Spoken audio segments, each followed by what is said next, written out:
Not sure if you guys can hear me. I've never been virtual before.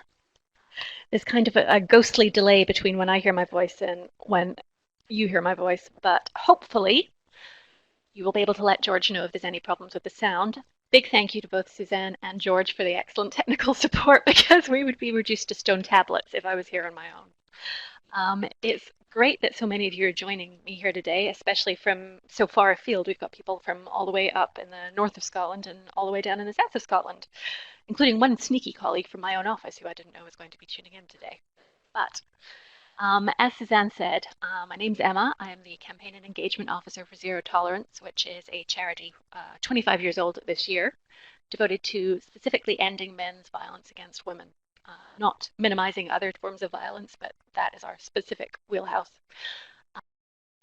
You've probably heard this in advance. Learning outcomes for today are understanding the impact of gender stereotypes on child development and how they relate to adult life, reviewing the scientific basis for such stereotypes, and exploring how you personally can challenge gender inequality within the early years context. So gender, yes, which is how society expects you to act if you're a man or a woman or a boy or a girl. And if you do not fit into these particular roles, you will face negative consequences, essentially. And if I can keep pressing the right button, we'll get there. So, gender equality. It's not just about biology. It doesn't just affect girls, which is something which people might be concerned about given my organization is a campaigning organization for women's rights. And, all right, gender equality. This is a quote from the Universal Declaration of Human Rights, which is essentially the first global codification that we are all equal. All human beings are born free and equal in dignity and rights. They're endowed with reason and conscience and should act towards one another in a spirit of brotherhood.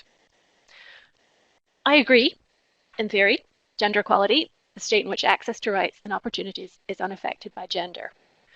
But can any of you spot the deliberate mistake in the Universal Declaration of Human Rights quote I've just read? When you're thinking at the gender equality angle, does anything stick out that might be slightly gender unequal to any of you? Just post your answers in the chat box. Thank you, Kay. Brotherhood, yes. Absolutely equal to each other so long as you're not female, it would appear. Yeah, everyone's picked up. It's lovely that, isn't it? So yes, it's the most embedded inequality in the world, gender. Even when we hadn't left the banks of our fishing village in the Galilee and realized there were people with different colored skin or different shaped noses from us, we had gender inequality. It is the most deeply dug in inequality in the human race, which means we are going to have to dig really deep to root it out. Okay, now just to show how embedded it is, I'm going to ask you guys this. You might have heard it before. A father and son are in a car crash. It kills the father. The son is taken to hospital, and it's just as he's about to go into the operation, the surgeon says, I cannot operate on this boy. He's my son. Do any of you know what's going on here? And if you've already seen this answer, ask yourself, honestly, if you actually got it the first time, because I didn't. Yep, some of you have got this up. George, am I allowed to use people's names or not? Great, all right. Ms. McBain, when you say the mother is the surgeon, did you know that the first time, from the first time you read it, or had you heard this before?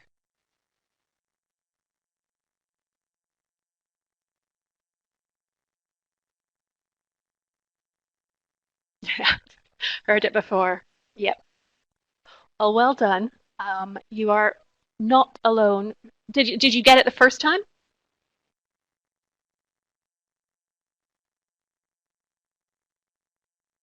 Nice one.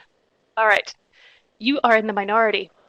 Very few people figure out that the surgeon is the mother, myself included. Self-described feminists did the best, but even so, 78% of them did not get the fact that the surgeon could be a woman. Interestingly, this holds true when you flip it around, when you tell the sort of, I know it's not really a riddle, but if you describe a situation where a mother is killed, her child is sent to the hospital, and the nurse declines to attend because they say that girl is my daughter, I can't help. Few people realize that the nurse could be a man. So gender stereotypes are imbued in all of us, which leads me to the main point of this, which is the kids aren't the problem. They're not born with gender stereotypes. We are the ones who pass them on. I'll explain how shortly.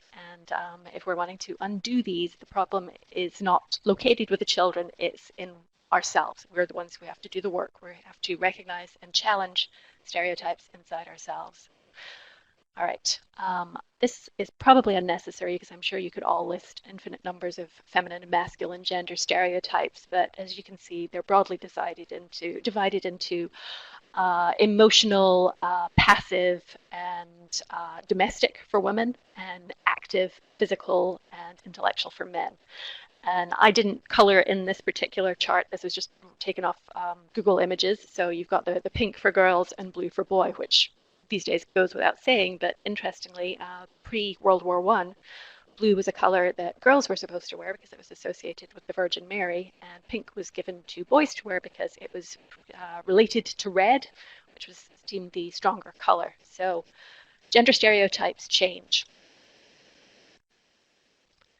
All right, another pretty common example. I'm guessing a few of you were watching television last night. You would have seen adverts for cleaning products. How many of them can you remember where men are actually doing the cleaning? This was a lovely the picture itself is an advert, as you can tell, for washing machines. The post-it note on top points out that we might have 125 years of mechanical evolution, but we have zero evolution socially because it's still women doing the cleaning. Pretty classic gender stereotype right there. Right. Now, these stereotypes are, oh, well done. We've got Mr. Muscle and Sillet Bang getting honorable mentions here. Was Mr. Muscle doing the cleaning, or was he giving a cleaning product to a woman?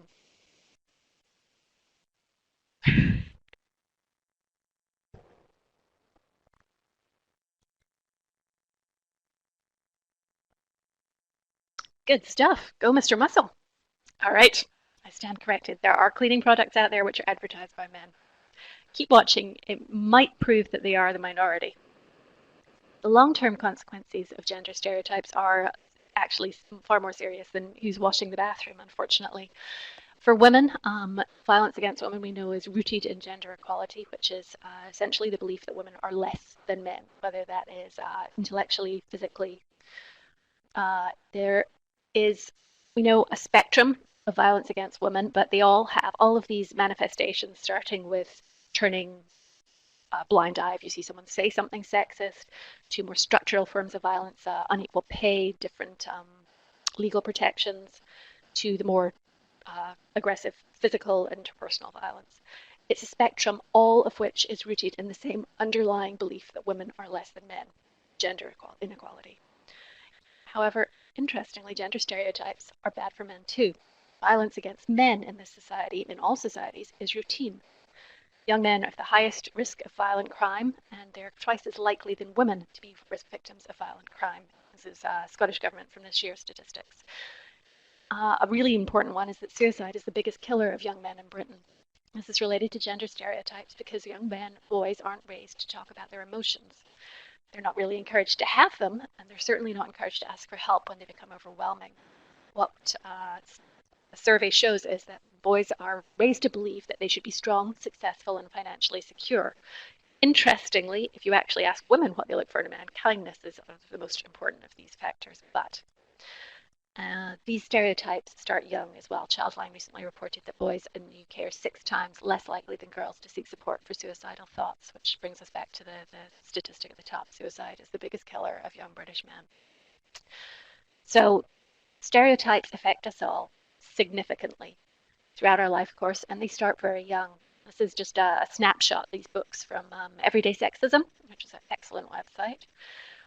Backed up by recent research from Brown on advertising and children's television. Boys were depicted universally as being more knowledgeable, active, and aggressive than girls. Girls were, from the conclusion on this particular report, were depicted as being not much of anything, as you can see. In real life, off television, boys are excluded from school, 4 times more commonly than that of girls, related directly to stereotypes because the idea of a boisterous, active, physical young man with lots of energy is not conducive to learning. Learning itself is not considered a masculine attribute. Primary age girls have been found to associate being slim and conventionally attractive with social and economic success, which is essentially reducing women's value to how easily she can get a husband. And boys and girls as young as 12 have been pressured or feel pressured to be sexually available because part of contemporary gender stereotypes is an almost hypersexualization of both the masculine and the feminine. And a very good example of that, if you want to see it, is if you Google girls' toys in the 80s compared to girls' toys now, you'll see that My Little Ponies and Barbie dolls and whatever else have you has gotten far more skinny and curvy, and it's actually quite disturbing. So, all right, back to a learning outcome. Are gender stereotypes based on science? Fact one. This is a real fact. This is not an alternate fact. Men's brains are bigger than women's. What does that tell you about women's career prospects or women's future in general? If you just heard this fact, would you think that there was a justification for unequal treatment in certain fields? You don't have to type, just have a think. Now, fact two, from the same source. Yes, men's brains are physically bigger than women's, but as a percentage of our body size, women's brains are actually superior. Now, I could be cruel and say, what does this tell you about men? But instead, I'm going to ask what this tells you about science, which is it can be taken out of context and used to support pretty much any argument that you want. So, grain of salt. A lot of people, myself included, honestly, have agendas when they're using science to back up essentially discrimination, as you'll find out. One good way of finding out what the science really said is looking at meta-analyses, which is a statistical technique of comparing multiple studies to see which are rigorous and valid, as it were. Two studies that did this, quoted here in a Cordelia Fine's book called The Gender Delusion, which is fantastic, found that of a total of over 6,000 participants looked at, there was no reliable sex difference in girl or boy brain function. What they found was that there were actually greater differences between boys and girls and girls than there were between girls and boys on average. So, gender stereotypes, they're not based in science. They're not founded in science. They shouldn't be justified with science. The most recent scientific evidence indicates that if there are any physical differences between people's brains, it is because of the lives we have lived. Our experiences mold us physically. They change the way our brains shape our function, essentially. This is all drawn from work on trauma, people who were traumatized as children, and from army veterans. Essentially, if we treat girls and boys differently, then they will develop different shaped brains that function in different ways. But this should not be taken to mean that these things are natural to begin with.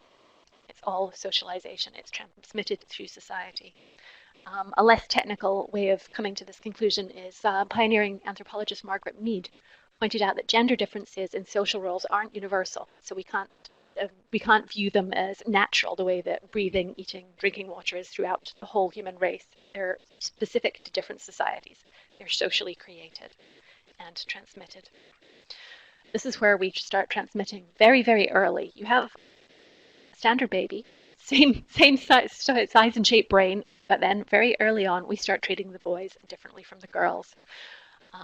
Evidence indicates that even though young girls and young boys seem to play differently naturally, it's actually because the socialization process has already begun. We've noted that fathers tend to engage in more physical and boisterous types of play with their sons, whereas they're more calm and controlled when playing with daughters. We know that girls are consistently responded to in styles that seek to calm and quieten them, rather than encouraging them to be physical and assertive. And this is a particularly sneaky study. If you put children, the same baby, essentially in a pink blanket or a blue blanket, mothers will respond differently depending on the perceived gender. If you hand them a baby with a blue blanket, they will be more physical. Again, boisterous is quite a common word. Than if you hand them a baby in a pink blanket, in which case they will be more calming and comforting because they think that's the appropriate way to treat that particular gender, even if it's the same baby. All right, now the good news. Yes, these are deeply embedded stereotypes. Yes, they have negative long-term consequences, but we created them, which means we can fix them. Probably not easily and not on our own, but I'm going to give you some pointers now about how to do that in your practice. The first thing to know is, yeah, you're not alone. Last year, Zero Tolerance surveyed over 1,000 Scottish parents. 9 out of 10 of them thought it was important to treat girls and boys the same in early childhood. They just didn't really know how. There are a lot of influences passing on a lot of gender stereotypes from the media to other families, other parents, and teachers. What parents noted was that they would welcome data with which to challenge assumptions about gender, which is if you find people misquoting science as a justification for discrimination, for example. Help responding to essentially when other people are being unhelpful and stereotyping young kids. Gender friendly book and toy suggestions, which we've got some coming up at the end, and ideas about how to talk to kids themselves about gender inequality. So I'm going to address some of these. First, a warning. If you are going to talk to someone about an assumption which they were not through no fault of their own, but will likely have thought was the case, a fact, for most of their lives, a gender stereotype, then they might feel threatened. You are essentially stating their worldview is wrong, which is a natural. So feeling defensive is a natural reaction to that. The more defensive someone is, the more resistant they are likely to be to change. So tread gently.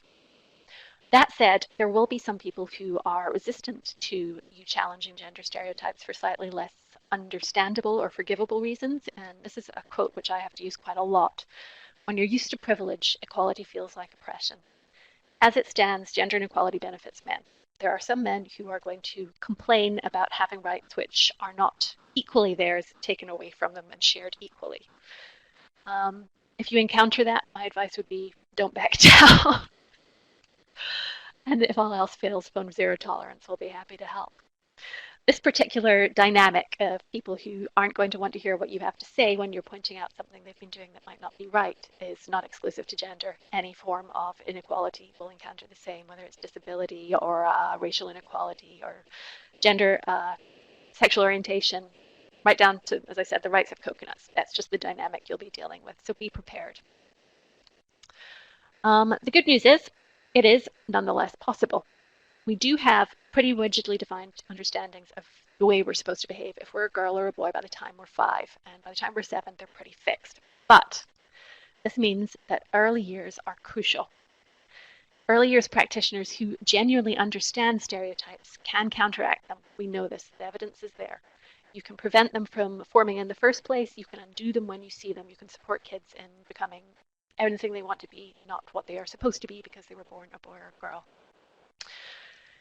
The downside, nope, I haven't got the downside yet. It's worth it. This is an article from Science which was reviewing the benefits of single-sex education and found that there weren't any because they found better mental health outcomes among children who were raised with a mix of traditionally masculine and feminine skills. So the best of both worlds, essentially, playing competitive sports and discussing emotions, which is not a developmental mix that's imparted in single-sex schools. All right, here we get to the slightly more downside. When I say early years practitioners can counter this if they understand it, you do need to understand it. You have to be able to explain where inequality comes from, at least in specific relation to gender, if you are going to counter it, because only then can you adapt to the situations you will encounter. It affects personal, political, social, economic spheres. This is the map is the Gender Inequality Index, and for any of you who are looking at it, yes, Britain is not actually as equal as we'd like to be. We're always sort of second best, lagging behind Scandinavian countries, interestingly. So yeah, there is some homework required. Ideally, the bottom link here is the World Economic Forum, who talks about who record data annually on global gender inequality, but if you don't have that much time, just look at the Wikipedia link here. It's on the Gender Inequality Index. It gives you a good overview of how inequality plays into men's and women's lives globally and is very short and accessible. So it'll allow you to be properly equipped to challenge gender stereotypes. And again, the heading has snuck off to the left-hand side here, but what it does reiterate is that it is worth it. Not just for girls. In schools where gender constructions are less accentuated, boys tend to do better. Strategies which reduce constructions of gender are most effective in facilitating boys' achievements. So again, this is equally beneficial for girls and boys if you equip yourself to challenge gender stereotypes. All right, now start small.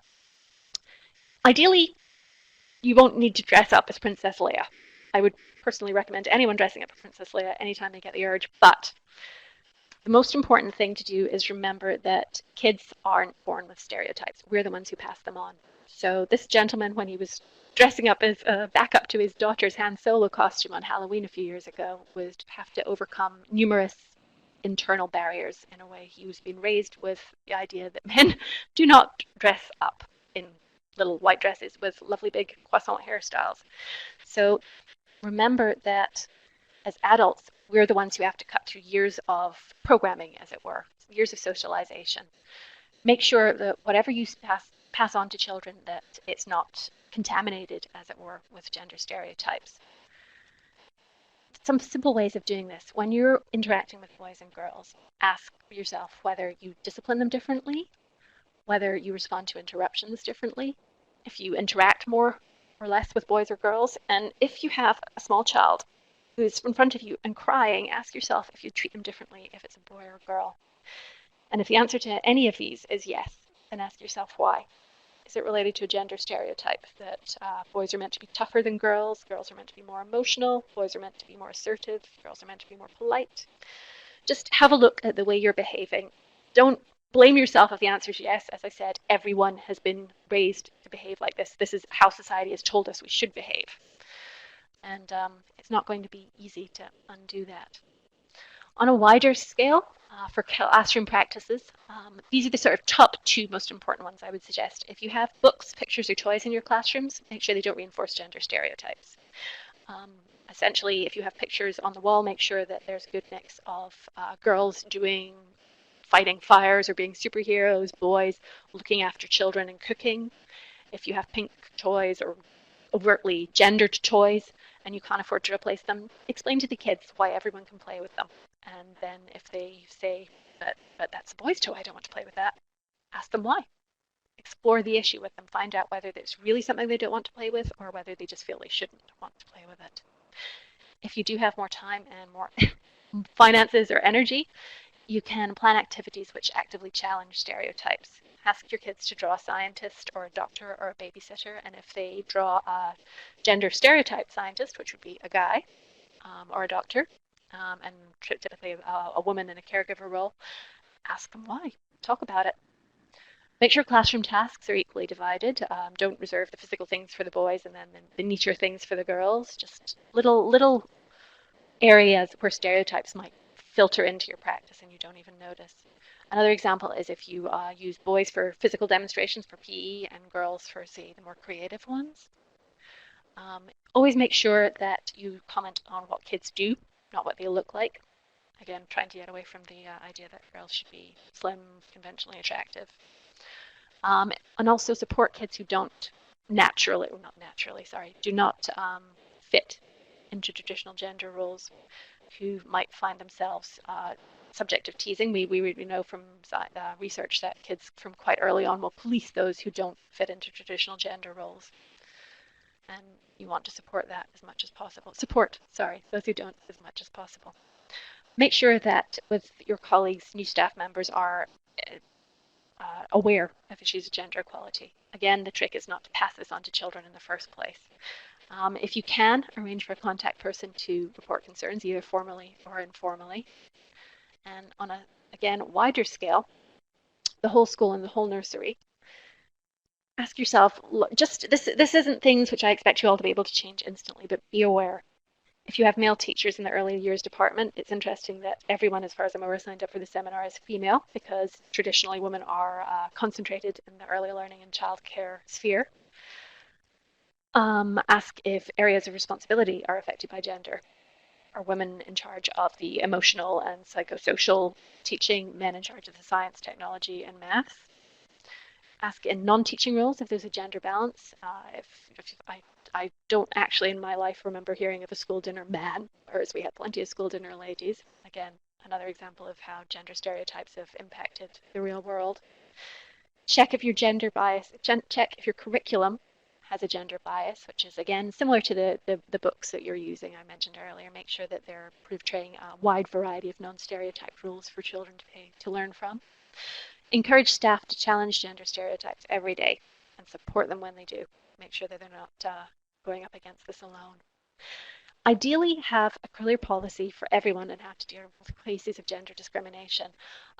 Whether this is just sort of transmitting gender stereotypes to children and something that you need to informally address, or a more serious level of discrimination. It's handy for everyone. It protects everyone and establishes a normative baseline if you have a clear policy on the response. Ask yourself whether the playground is taken over by boys, for example, playing football. Think about ways you can explain that they need to share the space equally. Find out whether you separate kids for maybe even if it's just queuing up at playtimes to come in after playtimes or for sporting. Do you ever divide them by boys and girls? Is there another way you can divide them? And last, a note about something called the glass escalator. I know you'll all have heard of the glass ceiling, but what happens often in spheres, professional spheres, like early learning and childcare, which are dominated by one gender, that any of the other gender who enter them are treated with, let's see, what's the word, unfair praise. They might be promoted more quickly. Their flaws might not be noted so eagerly. It's what we call the glass escalator, where often the few male staff in the early learning and childcare field will advance much quicker than their female colleagues. And again, it's just because of the uniqueness. It's also, if you want to be particularly cynically analytic, because men are valued more than women, even in traditionally female spheres. Make sure that's not happening. All right. And last, but probably most importantly, talk to the kids. They're going to encounter gender stereotypes in their lives. The best we can do is to equip them to identify them and challenge them. Easiest way to do that is get them to ask why. If they say something stereotyped, or if you notice them doing something stereotyped, ask them why. Why is it like that? Is that fair? How else could we do it? And explain why these things are unfair. If they're not getting it, don't just say it's rude, don't say it's unfair. You actually have to go into the details of why it's limiting to someone, why it's unjust, why it's not founded on any basis whatsoever. It's really just give them the tools to encounter a gendered world and respond to it with a slightly more open mind, and ideally to challenge gender stereotypes in others as well as prevent themselves from being limited by them. Now, child-friendly books. This is the fun part. This presentation is available to download, so you don't need to write down all the details here. These books, these sources have a good selection of books, which again, they'll have women in assertive roles, maybe scientists, adventurers, astronauts, boys in caring roles, mediators, parents, childcare, teachers, and also lesson plans and resources for teachers. For more detailed plans can be found in the sources at the bottom, both of which I highly recommend.